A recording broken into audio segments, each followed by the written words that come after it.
TV 때 보면 가끔 들어 보이거든요. 근데 여기 비온 강의 좀 생각하시면 좀 저기 TV 날 때 많이 알 수 있습니다.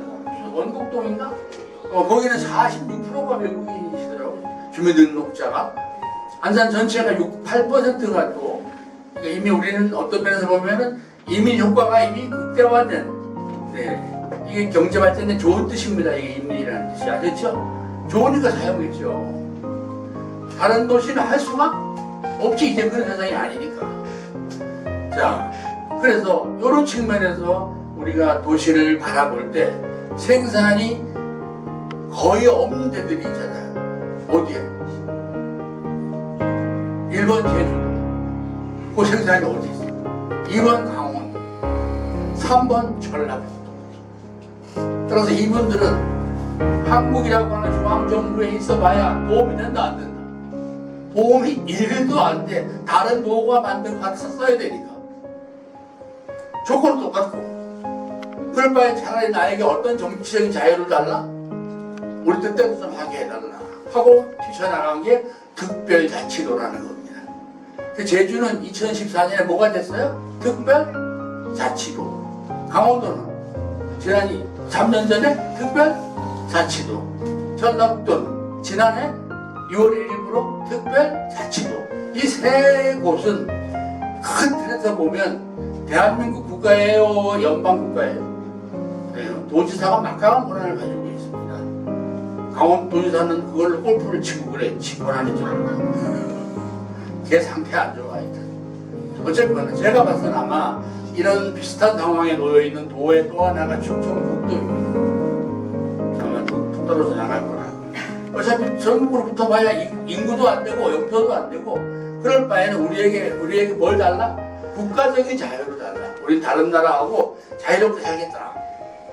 아마 여러분이 요 도들은 앞으로 계속 이민을 받는다 안 받는다? 자유롭게 받을 수도 있죠. 왜? 중앙정부로부터 떨어져 나가니까. 그 결정을 누가 한다? 지역 지방 정치가들이 하는 거예요. 여러분 이런 정치가 얼마나 중요한지 아시겠어요? 이런 면에서 볼 때 우리 안산은 경기도라고 하는 아주 큰 도에 있는 바람에 우리가 스스로 이런 자치적 국가 단위 도시국가가 될 수 있는 기회가 쉽지 않은 상태에 있습니다.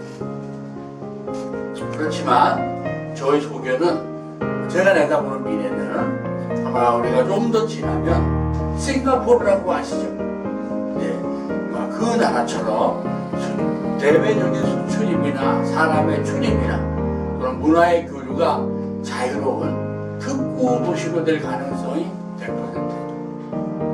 이렇게 만들어진 동네 하나가 있어요. 인천에. 무슨 도? 송도라고.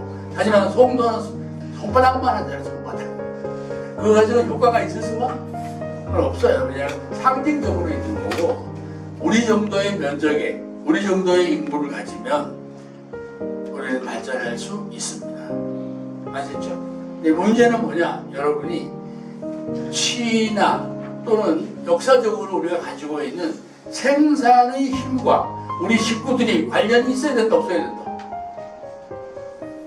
근데 아무 관련이 없는 표정으로 앉아 계시면 안산에는 기본적으로 자본하면 뭐가 떠올라야 돼? 관광, 소비, 문화, 생산, 기술 뭐가? 끝에 있는 생산, 기술. 생산 기술을 하고 시간 남으면 문화도 하고 관광도 하고 다른 도시에 이렇게 할래야 할 수가 없어요. 할 수가. 과천 가서 한번 해보실래요? 과천은 아무것도 없어요. 그나마 있던 정부도 가시고 안 계시고 시장하고 직원만 있어. 주민은 나오지도 않아. 아침 되면 다 남편의 목에 넘어가 버리고. 그래서 우리는 그런 면에서 앞으로 굉장히 기대가 되는 도시인데 문제는 여러분이 이것을 똘똘 뭉쳐서 우리의 하나의 힘으로 만드는 그런 노력을 하셔야 된다는 말씀인데 또 우리 또 하나 유리한 점이 하나 있습니다. 뭐냐면 여러분이 이렇게 작은 도시국가로 이렇게 나누어지는 선진국이 되면 그 안에서 소위 말하는 그 기득권 싸움이 있다 없다? 있을 수밖에 없어요. 결국 그 기득권들이 오래 가는 도시들이 역사적으로 바라보면 또 굉장히 좋은 자연 환경 속에 있습니다. 그러니까 거기서 모여 살고 오래 있게 되고, 가보면 서로 옛날부터 아버지 때부터 원수가 되면 계속 원수야. 하지만 그런 동네가 나쁜 동네가 아니라 좋은 지역이기 때문에 그런 집안이든 동네든 형성되는 거예요. 그거를 토착주의라고 합니다. 바로 진행하겠습니다. 지정학적으로나 현재 도시의 수준이나 또 이런 정치, 지방 정치의 수준이나 유연성으로도 안산시가 가장 높습니다. 이곳에 뭐를 길러야 된다? 토착주의를 길러야 된다. 아셨어요? 이건 이제 대학 선생이 강의할 말씀은 아니지만, 여러분이 그 돈을 쓸 일이 있으면 4호선을 타야 된다, 안 타야 된다? 절대 타서는 안 된다. 정황 IC로 올라가야 된다, 안 올라가야 된다? 다리 뭉텅이는 크잖아. 여기서 써야 돼, 여기서. 그리고 친척끼리 돈 쓸 일이 있으면 걔를 부른다, 안 부른다? 불러. 그래서 옷을 벗긴다, 깜빡이를 벗긴다. 이게 토착입니다. 이렇게 사는 동네가 하나 있어요. 제주도. 제주도 분들을 내가 폄하하는 게 아니라, 그렇지 않으면 거기서 살 수가 없어요. 누가 그분들 도와주겠어요? 그래서 여러분 이런 말이 있어요. 제주도에 가서 타지 사람이 5년이면 뭐가 된다? 거지. 그분들이 뭐라고 막는 것도 아니야. 방해도 안 해. 문제는 뭐야? 아무도 안 와. 그건 안 오는 게 아니라 늘 가던 곳이 있기 때문에 늘 가던 곳으로 가는 거예요. 이걸 자율주행이라고 한다고. 왜 전기차가 나오고 인공지능이 나오겠어요? 발전하는 나라, 문명이 높아지면 사람들은 낯선 곳으로 간다, 안 간다? No. 색다른 짓을 한다, 안 한다? No. 가는 대로만 가요? 가는 대로. 그걸 젊은 애들은 실천하잖아요. 그걸 뭐라고 그래? 그걸 루틴이라고 그래. 하루 생활도 걔들은 루틴이 있어요. 아침에 일어나면 칫솔질을 한다. 뭐 하면 뭐를 창문을 5분 동안 연다. 뭐 어쩐다. 이걸 통하여 자기가 어떻게 되는 거예요? 더 문명인이라고 생각하는 거예요. 근데 저나 우리 박명원 회장 이런 분은 마음 가는 대로 살아. 이따 끝나면 또 한 잔 먹어야 돼. 상록수 앞에 가서. 3차는 또 어떻게 해? 그건 내가 쏘는 거야 또 이제. 왜? 이렇게 필요한 시절도 있었습니다. 그것은 집단 노동을 하거나 또는 사람 간의 지식보다는 마음의 합이 더 효과가 높을 때 이래야 돼요. 하지만 인공지능은 이렇게 할 필요가 없고 하면 걔가 알아먹지도 않아요. 요새 제가 이제 전 71살입니다. 그런데 제 친구들이 식당에 못 가요. 겁이 나서 주문할 줄 몰라가지고. 그래가지고 맨날 저기만 찾아. 김밥 천국만. 근데 요새 거기도 못 가. 거기도 또 그걸 바꿔놨어요. 이걸로. 그래서 굶어 그냥 나와가지고. 걔들 옛날에 예비고사 전국 1% 안에 수제입니다. 그러면 뭐래 뭐 누를 줄 모르는데. 내 친구 한 놈은요. 걔 서울 법대 나온 놈이에요. 정부 차관도 하고. 얼마 전에 밥을 굶었더라니까. 너 밥 왜 안 먹었냐 했더니 확인을 안 눌렀대. 확인을. 다 했는데 다 주지 안 주더라는 거예요. 굶을 수도 없고 한 20분쯤 되니까 알바 학생이 오더래. 저 할아버지 혹시 요거 눌렀냐고. 확인이 조그맣다네 글씨가. 안 눌렀다고. 주문이 안 들어갔다는 거예요. 제가 아까 상록수역에서 여기는 버스 있는 줄 알고 내렸다가 죽을 뻔했어요. 지도로 딱 보니까 여기 가까워. 여기 있을 거다 하고 왔더니 중앙역 2번 출구에 있더구만. 보통 젊은 사람들이 같은 내가 봤을 거 아니야. 그거 오기 전에. 그걸 안 보고는 내려와가지고 아이씨 왜 여기로 가야 되는데 근데 그건 시장 마음이지. 버스 노선을 그래 해놨는데 71번을 타야 되는데 71번이 상록수역이 없더라니까요. 예를 들면 그러니까 이런 식으로 우리가 세상이 가장 빨리 이 자율저하 인공지능을 도시에 받아들일 대한민국 최고의 앞선 도시는 어디다? 안산이에요. 왜 이럴까요? 1번 현재 안산의 도시 운영 비용이 좀 높다 안 높다? 높습니다. 제 말 아셨어요? 지금 이러는 것도 이게 높은 거예요 안 높은 거예요? 우리가 지금 이러고 있어야 돼요? 불을 끄고 있어야 돼요? 불을 끄고 각자 자기 불로 켜고 있어야 돼? 안 켜고 있어야 돼? 1층에는 사람 한 명도 없다. 하나도만. 저 같은 경제학자 눈에는 저게 뭘로 보여요? 기쁨으로 보여요? 걱정과 염려로 보여요? 이것도 자율운영하겠구만. 그럼 앞으로 평생교육관의 담당 직원을 줄여야 돼? 안 줄여야 돼? 줄여야 돼? 아예 개미새끼 한 마리 없어야 돼? 그럼 앞으로 이걸 누가 해야 돼? 우리가 해야 돼. 이거 할 줄 알아야 되는 거, 할 줄 알아야 돼. 우리가 아주 높습니다. 그 이유는 두 가지입니다. 하나는 우리는 시작할 때부터 부자 도시였습니다. 그래서 시 안에서 재원이 있었고, 두 번째는 우리 국가가 민주적이고 복지가 발달했을 때 문을 연 유일한 도시입니다. 그러니까 나라 제도가 이미 선진화되어 있으니까 가장 먼저 받아들이는 거 저항도 필요 없고 또 필요했고 그게. 그런데 이 시간 이후는 그게 아니라고. 요즘 이제 우리 도시의 하나의 뭐 제가 보는 문제점 중에 하나라면 우리는 경제 규모로는 매우 큰 도시라고 제가 말씀드렸잖아요. 어떤 나라만 하다고.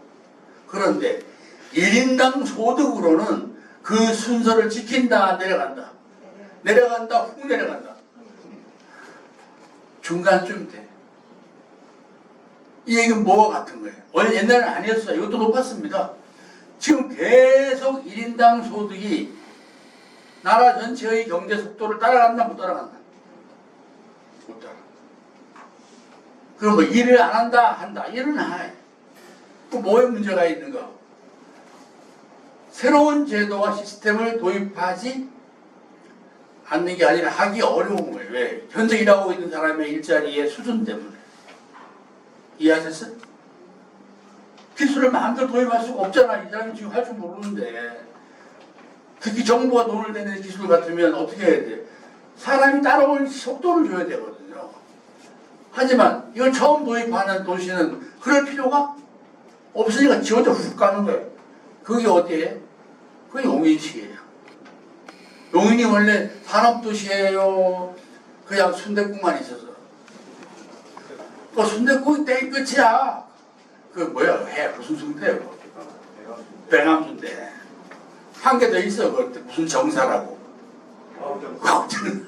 뭐 달랑 두 개밖에 없는 동네인데 지금 우리보다 높아요. 왜? 늦게 시작해요. 산업을. 늦게 시작하니까 저기에는 용인 시민이 저걸 하고 있겠어요. 그 산업에 맞는 젊은이가 이사온 애들이 할 거예요. 이사온 애들이 하는 거야. 우리는 이사를 언제 왔어? 걔들보다 15년 빨리 왔거든요. 그때 오신 우리 시민은 지금 계셔요. 9시 뉴스 보다가 자. 그분은 지금 9시 뉴스 틀고 자. 이분 오늘 불러내야 돼, 안 불러내야 돼, 여기에. 불러내야 되는데 이미 벌써 주무신 지 5분 됐다고 봐야 돼. 저보다 한 15년 정도 후배들일 겁니다. 그 나이 되면 9시 못 넘겨요, 졸려가지고. 경험도 많고 사람도 훌륭하지만 이 동네에 너무 빨리 이사 온 거야. 지금쯤 왔어야 되는데 이미 도시를 다 차고 있고. 두 군데 그런 사람들이 오는 데가 있죠. 신안산대학교나 안산대학교나 한양대학교나. 얘들이 졸업을 하면 여기에 있어요. 딴 데로 가. 잘 연락이 안 돼, 이 새끼들이 졸업만 하고. 얘들을 졸업장에다가 단서를 달아야 돼, 안 달아야 돼? 여기서 몇 년 이상은 있어라. 이렇게 한 데가 있어요, 프랑스에. 프랑스에 우리 같은 도시가 있어요.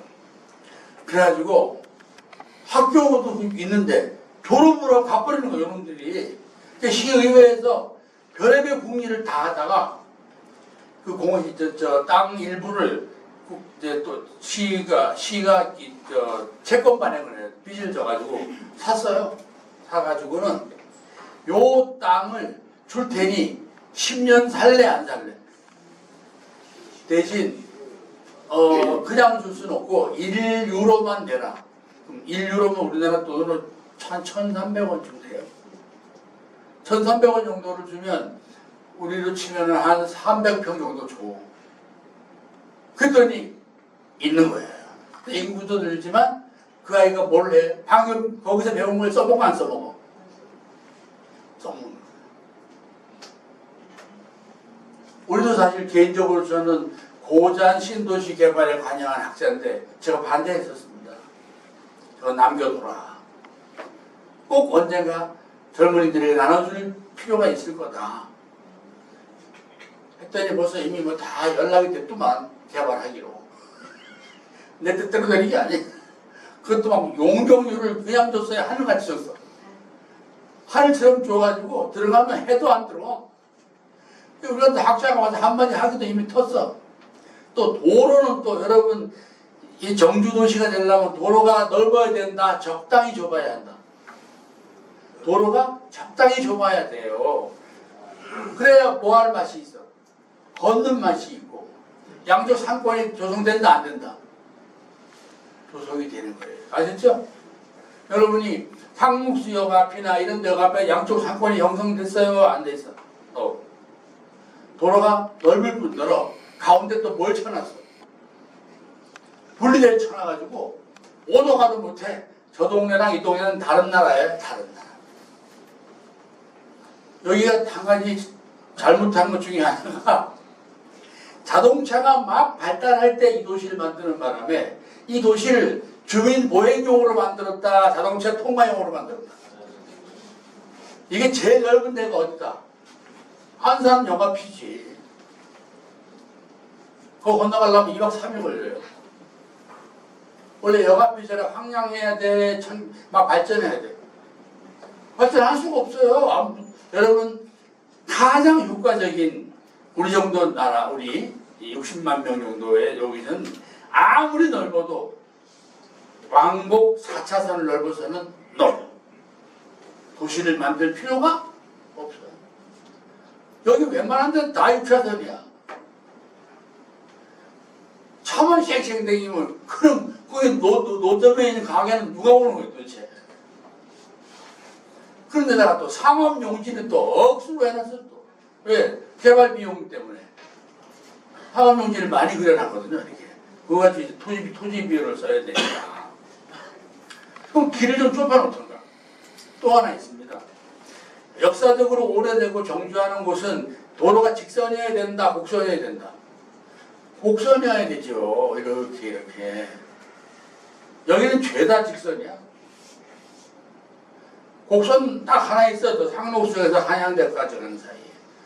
걔가 곡선인데 그것도 위로 뭘 타고 건너가야 돼. 오바브리지를 거쳐서 말짱 도롱무기 같아. 필요한 데는 다리에 올라가 있고 땅이 있는 데는 넓고 한 방에 확 지나가고 특히 대표적인 데가 예술의 아파트부터 저 끝에 안산 본역까지 그래서 넓으면 안 되고 그렇게 일자로 가면 안 된다고요. 그게 도로예요, 활주로예요. 그리고 그 뒤쪽으로만 상권을 만드니 앞쪽에 있는 도시를 버린 거야, 안 버린 거야. 기찻길이 있는 쪽으로 다 버려놨어요, 길 건너에. 뭐 지난 일이지만 여러분이 이제 이걸 고치셔야 돼요. 이 독일 이런 데가 있었어요.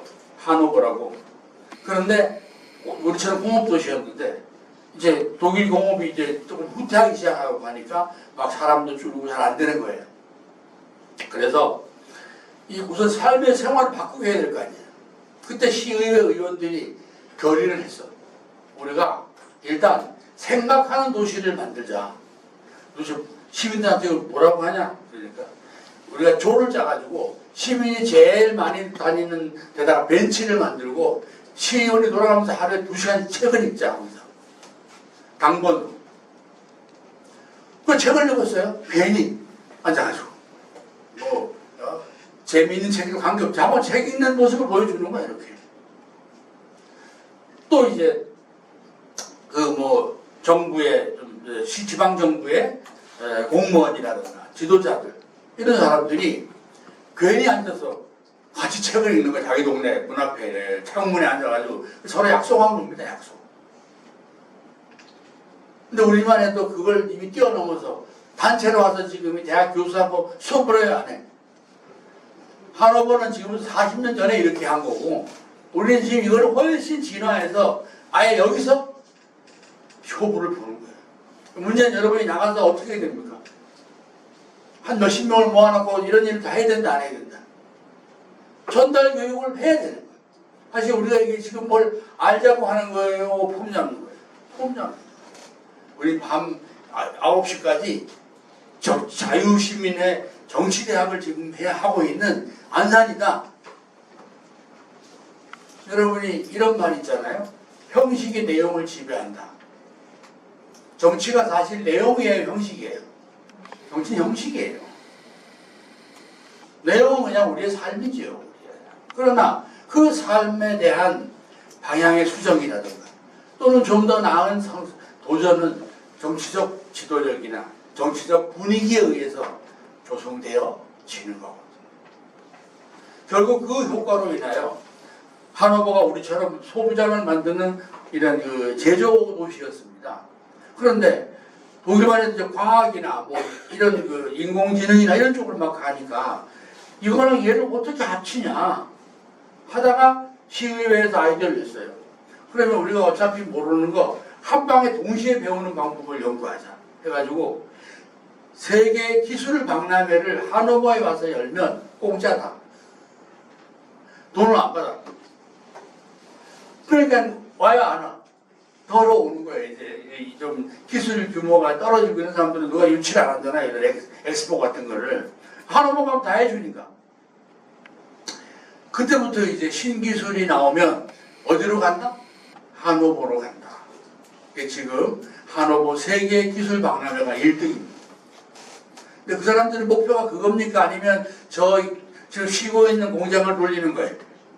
쉬고 있는 공장을 돌리게 하려니 우선 쟤들이 와서 결국 여러분이 아무리 소프트웨어가 좋고 IT가 좋아도 그 가치를 표현하는 것은 물건이어야 돼요. 모든 건 물건이어야 되거든요. 만들어야 된다고요. 여러분이 예를 들면 소프트웨어로 큰 돈을 번 사람이 일론 머스크입니다. 페이펄이라고 그 결제하는 소프트웨어로 돈 번 친구인데 걔가 그걸 벌어가지고 계속 소프트웨어를 하고 있던가요? 차나 우주선을 만들고 있던가요? 맨날 물건만 만들어 물건만. 왜? 그거 만들 돈이 없었기 때문에 그 돈을 버느라고 앞에 소프트웨어 사업을 한 거예요. 아셨죠? 세계에서 부동산을 제일 많이 간 사람이 누구다? IT 성공자들입니다. 세계 땅이 제일 많이 간 사람은 빌 게이츠입니다. 그 사람이 우리한테 이 운영 체계를 OS를 팔아먹고 지는 그동안 계속 뭐 했다? 땅을 사가지고 애리조나 피닉스라고 있어요. 거기에 도시를 만들 만한 3천만 평의 땅을 가지고 있습니다. 또 두 번째로 땅 많은 사람이 누구다? 우리한테 아마존이라는 가게를 남기고 지는 떠나버린 제프 베이조스라는 놈이란다 친구입니다. 그래서 그 돈 가지고 뭐 했다? 땅을. 근데 그 많은 땅을 팔아가지고 시민에게 바친 분도 있어요. 여기다. 아주 거꾸로 해도 이런 거꾸로 처음 봐요. 제가 대학 가기 전에 졸업을 해가지고 못 가르쳤어요. 이렇게. 그래서 여러분이 따라서 이 일론 머스크나 이런 친구들, 제프 베이조스나 이런 친구들이 지구가 싫어졌다 아니면 더 다른 땅을 살려고 간다. 어디로? 우주로. 이해하셨어요? 그들은 끊임없이 우주는 따라서 저게 가상이에요? 실체예요? 실체라고요. 뭐가 별도 있고 태양도 있고 그렇잖아요. 그런데 이 실체를 가려니까 돈이 없는 사람들은 뭘 만드는 거예요? 비트코인을 만든 거예요. 걔들도 과학자들입니다. 걔가 그거 팔아가지고 뭐 하려고 그래요? 지도 물건 사려고. 땅 사고. 오늘 제 수업의 마지막 이야기입니다. 여러분은 안산에서 가능한 작은 토지라도 가지시기 바랍니다. 아셨죠? 많이 가질 필요는 없어요. 그러면 다른 사람이 또 갖는 비용이 올라가게 돼요. 하지만 꼭 있으셔야 돼요. 제가 다음에 오면 반드시 내가 토지 등기부를 떼갖고 오라고 내가 30평짜리 아파트를 가지고 있어 봐야 토지 입구 몇 평 나온다? 평균 8평 나와요. 그것도 괜찮아, 8평이라도. 왜? 그건 밀도가 높은 데거든요. 아셨죠? 여러분이 밀도가 높은 곳에 계실 때는 최소한 10평 정도는 가지고 계셔도 좋아요. 그러나 예컨대 요 한양대 뒤쪽 같은 저런 쪽에 가실 때는 약 350평 정도는 두당 가지고 계셔요. 이것이 권력과 민주화의 본질이오시다. 이런 흐름들을 가지고 트럼프라는 사람 또는 뭐 이 비슷한 류의 정치가들이 일본의 새로 된 총리 또 프랑스의 그 젊은 친구 아시죠? 젊은 대통령. 네, 이런 친구들이 사실은 정치대학에서 다루려고 볼 때 그렇게 바람직한 지도자들은 네, 아닙니다. 하지만 저들은 막을 수도 없어요. 아셨죠? 저 사람들은 주로 뭘 갖는데 관심 있는 사람들이에요. 실물을 갖는데 관심이. 하지만 우리가 그동안 자랑해왔던 자유나 민주나 평화나 존중이나 이런 것들은 물건이에요, 소감이에요? 소감이잖아, 소감. 이것이 필요 없다는 것이 아니라 한동안 코너에 몰리게 됐다. 제 말 이해하셨어요? 이 말을 꼭 좀 자녀들과 손주들에게 전해주시기를 바라고, 또 마지막으로 한 말씀 더 드리면, 따라서 뭐 우리가 바람직한 사회는 아니라 하더라도 우리 안산 같은 이런 지역에서 또 누군가는 지금 자기 가족과 후손들을 멀리 떨어져 살게 한다, 가까이 끌어모은다. 가까이 끌어모은다. 그 힘은 누구로부터 나온다? 할아버지, 할머니로부터 나온다. 아셨죠? 할아버지, 할머니가 없으면 가족은 모일 수가? 아버지, 엄마 세대에서 벌어가지고는 그 힘이 될 수가 없어요. 공부시키고 뭐하고 하느라고. 그래서 우리가 뭐 은퇴하고 뭐 나 쓰고 죽는다 그런 말을 해서는 안 된다고요. 죽을 때까지 하나 조부모는 뭐 해야 돼? 사업자 등록을 가지고 있어야 돼. 사업자 등록을. 제가 다음에 오면 또 그것도 볼 거예요. 내가. 토지부하고 사업자. 세상이 바뀐 건 이해하셨어요? 예. 그런데 이재용 저런 집은 할아버지가 뭐한 사람이야? 사업자 등록이 있는 사람이잖아요. 여러분 할아버지는 연락이 안 되지. 어디 가시? 사람만 좋아, 사람. 남에게 베끼시지 말고 살아라. 이런 세상이 아니죠. 그때는. 한 말씀 더 드리면 일본이 한 30년간 경제가 아주 굉장히 어려웠습니다. 그렇지만 다시 지금은 살아나고 있어요. 근데 그 사이에 보통 마을을 이루는 단위가 약 2,000명입니다. 아셨죠? 2,000명. 우리가 어느 한 곳에 가면 가급적 2,000명이 보보로 같은 상권을 유지하고 같은 교육과 문화권이 형성된 곳에 사시는 게 경제적으로 유리합니다. 아셨죠? 그러려면 아파트로 치면 몇 세대 이상 있어야 된다? 최소한 500세대 이상은 있어야 2,000명 정도가 되기 때문에 같은 아파트를 사도 500세대와 그 이하와 그 이상은 평당 가격의 차이가 반드시 있다 없다. 반드시 있습니다. 역사적으로 우리가 면 단위가 아무리 줄어도 2,000명 밑으로 내려간다 안 내려간다? 절대로 안 내려간다. 대한민국은 지금부터 2000년 전에 약 230개의 마을 국가로 되어 있었습니다.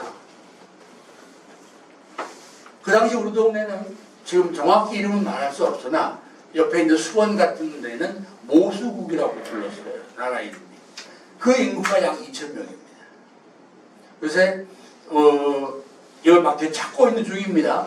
그런데 우리 안산 요 지역은 그 당시에 도시가 아니 사람이 안 살았기 때문에 이거 정확히 말할 수는 없으나 그 이후에는 목치국이라고 불린 지역도 있고 그 54개 나라를 묶어서 마한시대라고 부르고 그 마한에서 제일 큰 작은 마을이 한성백제라는 마을입니다. 지금 풍납동 서울에 그 나라가 그 마을이 이웃 나라들하고 연합을 한 걸 훗날 뭐라고 부른다? 삼국시대 백제라고 불러서 250년간 된 것이 그게 국가가 아니라고요. 그냥 마을 국가의 연합체. 저쪽에는 신라, 저 위에는 고구려. 다시 그리로 돌아간다, 안 돌아간다? 돌아가고 있다. 아셨죠? 우리나라 시군구가 몇 개다? 240개입니다. 희한하지 않아요? 이렇게 2000년이 흘렀는데 그때 240개의 마을 국가나 지금 시군구나 큰 차이가 없어요. 그래서 요런 막 시군구에서 어느 학자가 조사를 했어요. 요 동네에서 경제적으로 1% 안에 드는 할아버지 할머니의 삶을 조사해 봤더니 1%. 그 할아버지 할머니는 아침에 눈을 뜨면 3대가 눈앞에 보인다. 그 말은 한 집에 뭐해서 산다. 또 요 경제적으로 5% 이내에 드는 할아버지 할머니의 삶을 봤더니 문 열고 나와서 도보로 15분만 걸으면 3대를 만날 수 있다. 나머지 할머니 할아버지는 명절이 돼도 자손의 소식을 알 수가 없다. 이게 우리가 지방정치가 지향해야 될 방향이에요. 우리는 일단 잘 살고 못 살고 두 번째 문제고 뭐를 불러 모아야 된다? 피부치를 누구 앞으로? 조상 앞으로. 근데 우리가 또 연락이 안 되는 표정으로 또 앉아계시죠. 저도 우리 형하고 연락이 잘 안 돼요. 저희 아버지가 그런 역할을 못하고 돌아가셨어요. 저희 아버지 일찍 돌아가셨어요. 병원으로. 그러니까 저희 사형제가 각자 자리에서 열심히 했지만 사형제가 모일 수 있는 역할은 저희가 하는 게 아니잖아요. 왜 아버지가 하실 거나 할아버지가 했어야 되는데 저희 할아버지는 서당의 훈장님이었거든요. 그러니 그 양반이 땅이 있으면 이런 수업을 할 일도 없잖아요. 무슨 사서 삼경 이딴 것만 책이 있더만 집에 가니까. 제 말 이제 이해하셨어요? 아침에 눈을 뜨면 누가 있어야 된다? 3대가. 잘 안 되면 내가 갈 수 있는 거리에 있어야 돼요. 당일 거리. 이런 가족 구조에 떨어져 있는 나의 가족들이 다른 도시에 가서 살면 걔가 잘 될 리가 없죠. 그래서 누가 봐주겠어요, 걔를. 이제는 그런 세상이라는 점을 꼭 명심하시고 여러분이 수많은 지도자의 지지자의 돈을 받아서 그들의 선거운동으로 당선된 트럼프가 당선 선언을 그들하고 합니까? 지 새끼들하고 합니까? 그것도 막 상태가 안 좋은 새끼들을 막 이따 막 모아놓고 지도 잘 모르더니까 얘가 누구 집인지를 여담입니다. 하지만 그도 어때요? 그 막 거친 사람이지만 그도 늘 누구 기반 위에 있는 거예요? 가족 기반 위에 있는 거예요. 가족은 따라서 단합혁명이 있고 국제정세고 아무 필요가 없어요. 늘 가족은 나와 함께. 우리나라는 세계에서 한 6번째로 규모나 또는 질면에서 선진국가입니다. 그건 뭐 틀림이 없고 앞으로도 국제정세로부터 영향은 좀 있겠지만 우리가 뭐 전쟁 당사국이 될 가능성은 전혀 없습니다. 산업혁명은 우리는 필요한 산업을 거의 다 A에서 G까지 다 가지고 있는 유일한 선진국가입니다. 또 하나는 여러분도 아시겠지만 우리나라는 이 시간 현재까지는 민주화, 복지나 문화의 수준이 다른 동료에 비하여 매우 높은 상태에 있습니다. 이 상태에서 이런 상황을 맞이했고 또 하나는 우리가 이렇게 토착주의로 간다고 하면 우리는 이거를 어설프다 잘해낸다. 우리는 원래 토착 전문가예요. 토착. 대처 만나면 뭐부터 물어봐요? 너 고향이 어디야? 또 네 아버지 뭐하냐? 우리 이 방면에 선수야 선수. 사실 민주화 자유시민이 좀 어려웠지 우리한테는. 아는 사람끼리 사는 데는 우리보다 잘 사는 사람이 세상 천지에 없어. 그래서 우리는 이것 때문에 영국의 어느 학자가 얼마 전에 이렇게 말했어요. 이런 세상이 올 건데 가장 잘 대비하고 이끌어갈 나라는 대한민국이다. 옥스퍼드 대학 교수가 쓴 글이에요. 근데 맨 끝에 뭐라고 썼느냐? 그 나라는 도대체 못하는 게 뭐냐? 그러면서 이 학자가 맨 끝에다가 교수인 내가 할 말은 아니나 그 나라는 좀 얄밉다. 그게 그 보고서의 마지막이었어요. 그러면서 누구 얘기를 했느냐? 손흥민이 그 상징 같은 사람이다. 뭐 야단을 칠래? 꼬투리를 잡을게? 없는 거예요. 그게 우리 대한민국이고. 그 중에서도 또 지정학적으로나 현재 도시의 수준이나 또 이런 정치, 지방 정치의 수준이나 유연성으로도 안산시가 가장 높습니다. 다만 도시 유지 비용이 무겁다, 많이 무겁다. 많이 무거운데 이거를 내리려고 하시지 말고 뭘 올리면 돼요? 우리의 힘을 올려요. 아니면 도시 비용이 높을 때 얼른 돌아가시든가. 제 얘기 마치겠습니다. 고맙습니다.